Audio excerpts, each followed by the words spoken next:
Big boss Malayalam season 6ന്റെ ഇന്നത്തെ ദിവസം ഒരേ ഒരാൾ മാത്രമാണ് രാജാവ്. അത് മറ്റാരുമല്ല, അഭിഷേക് കേട്ടോ. കാരണം 2 ടാസ്കിലും വിജയിച്ച 6 പോയിന്റാണ് അഭിഷേക് സ്വന്തമാക്കിയിട്ടുള്ളത്.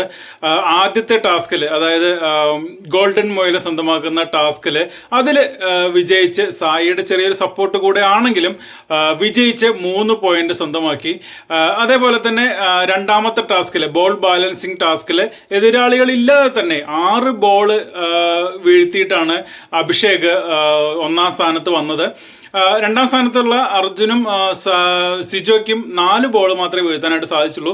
വളരെ കൃത്യമായിട്ട് ആ ഗെയിമും കളിച്ച് അഭിഷേക് ആ ഗെയിമിലും, അതായത് ലാസ്റ്റ് രണ്ടാമത്തെ ഗെയിമിലും 3 പോയിന്റ് സ്വന്തമാക്കി. മൊത്തം 6 പോയിന്റ് ആയിട്ട് ഇപ്പോൾ ബഹുദൂരം മുന്നിൽ തന്നെയാണ് നമ്മുടെ അഭിഷേക് ഉള്ളത്. തൊട്ടു പുറകിലുള്ള സായി, അർജുൻ, ഇവർക്ക് 2 പോയിന്റ് വീതം മാത്രമാണ് ഉള്ളത്. അപ്പൊ നമുക്ക് നോക്കിയാൽ മനസ്സിലാവും 4 പോയിന്റ് മുന്നിലാണ് നമ്മുടെ അഭിഷേക്. ഞാൻ അഭിഷേകിനെ കുറിച്ച് ഒരു വീഡിയോ ചെയ്തിട്ടുണ്ടായിരുന്നു, അതായത് ടോപ്പ് 10ൽ വന്നുള്ള ആളുകളെ കുറിച്ച് ചെയ്ത വീഡിയോയുടെ കൂട്ടത്തിൽ അഭിഷേകിനെ കുറിച്ച് ചെയ്തിട്ടുണ്ടായിരുന്നു. ആ വീഡിയോയുടെ ലിങ്ക് ഈ വീഡിയോയുടെ ഇടയ്ക്ക് എവിടെയെങ്കിലും വന്നിട്ടുണ്ടാവും. അതൊന്ന് കയറി കണ്ടു കഴിഞ്ഞാൽ നിങ്ങൾക്ക് എൻ്റെ അഭിഷേകിനെ കുറിച്ചുള്ള അഭിപ്രായം മനസ്സിലാവും. എന്തായാലും ഇന്നത്തെ ദിവസം അഭിഷേക് തൂക്കി എന്ന് തന്നെ പറയാം.